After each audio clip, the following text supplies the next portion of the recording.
Whoops, animation.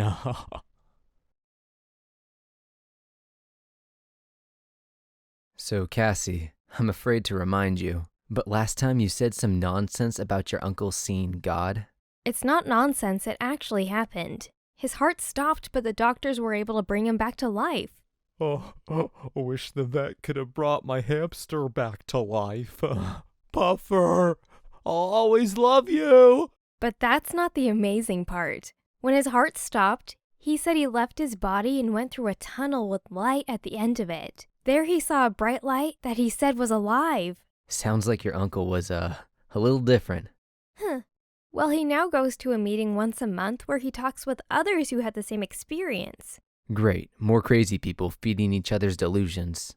Cassie, did your uncle happen to see Puffer when he went to heaven? Sorry, Jimmy, he never mentioned a hamster. You sure? He has pink little toesies and a cotton ball coat that shines like the sun. Oh, and a white spot on his left cheek. You mean on his face cheek? No! Puffer, why did you have to go? Oh, whoops. Hey, whoops, good save. If only you could have saved Puffer. I'm sorry to hear that, Jimmy. It's always hard losing a pet. Did Puffer pass away just this morning? No, 8 years ago. I was just a boy. Whoops, I'll get you caught up.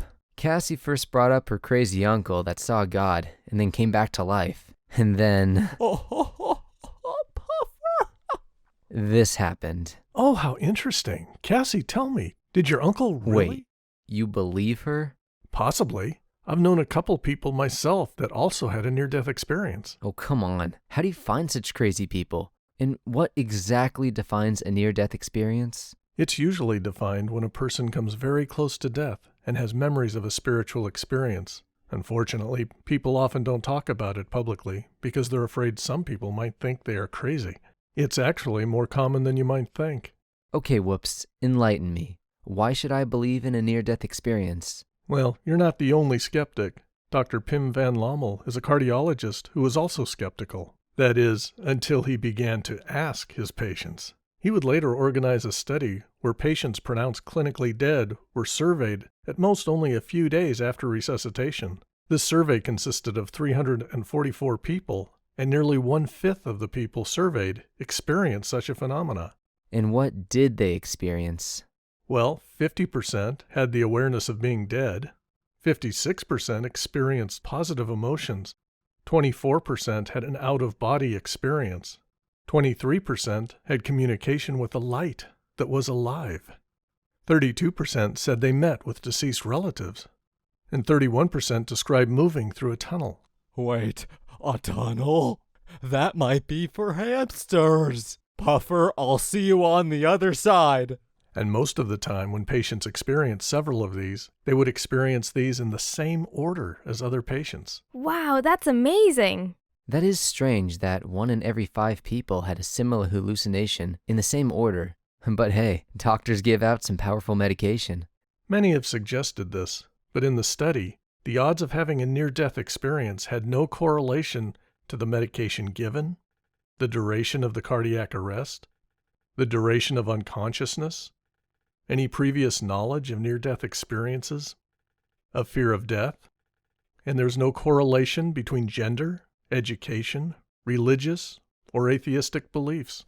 Interesting. Does this correlation hold true to hamsters as well? That is strange none of those would have a connection to the odds of having a near-death experience. But maybe they just hallucinated it all anyway. After all, death would be on their mind. Well, even if they could have hallucinated it, that many people having a similar hallucination in the same order would seem extremely unlikely. However, this is not the case, because they were pronounced clinically dead.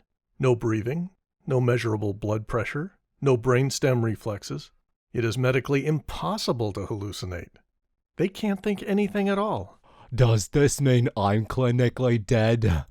Well, how do we know if the hallucinations took place when they were dead? Why not after, while they were recovering? And maybe they just thought it was while they were clinically dead. Many studies suggest that the hallucinations take place during unconsciousness because some patients claim to leave their body and watch while the doctors are working on them. So, they can claim anything they want. That doesn't make it true. Correct, unless we are able to test their claims. Michael Sabam carried out a study where he had two groups of patients. Group A had 32 cardiac arrest patients that reported having a near-death experience, and Group B had 25 patients that did not report a near-death experience. Each group was asked to describe the procedures that were done to their unconscious body. 80% of the patients in Group B had at least one major error in describing the procedures, while Group A had no major errors. Many other cases of near-death experiences show patients have been known to recognize which nurses were working on them, who was in the waiting room, word-for-word phrases the doctor said. One patient even knew that a nurse took his dentures and put them on a cart with bottles in a sliding drawer and was able to describe details of the room his unconscious body was in. Did anybody see hamsters? Okay, you got my attention. Dr. Kenneth Ring also did a study on 31 people who were blind, who had near-death experiences, 14 of which were blind from birth, and yet they described they could see. Those who are 100% blind will tell you that they only dream with sound, touch, smell, or taste. They never dream with vision. Yet in their near-death experience, they said they could see, and they could accurately describe the room they were in. And of the more supernatural claims, what they described seeing was similar to one another. Wow, healing the blind? Sounds like the God in the Bible. Question for you guys. How well would you remember a dream a day or two later? It would be a bit hazy. Bits and pieces. Not at all. Well, in near-death experiences, the majority say their awareness is greater than in real life. Even 8 years after they had their near-death experience, Dr. van Lommel had a follow-up interview with his previous patients to see if their near-death experience stories had changed. Not only did he discover the story was the same, he found that they did not fear death, believed in an afterlife, and what they value in life had changed. They were convinced their experience was real, unlike many hallucinations and dreams, where one clearly realizes what they saw was not actual reality. And these studies are just a few of those that have been carried out. Yet all of them show remarkable similarities. Regardless of the cause of the trauma, heart attack, physical injury, operating room, they all have many similarities. Again, it does not matter if they were given drugs or not given drugs, if they were oxygen deprived or breathing with a ventilator. The things that should cause the brain to function very differently have very little effect on these experiences. Previous religious beliefs, or lack of any religious belief, has no effect. Attention, Janitor Whoops. There seems to be a hamster, sleeping upside down. Oh, not again. Give mouth to whiskers. Mouth to whiskers. Looks like I have to get going. Talk to you all soon. Bye. See ya. If the hamster lives, listen to anything he squeaks. It's the truth.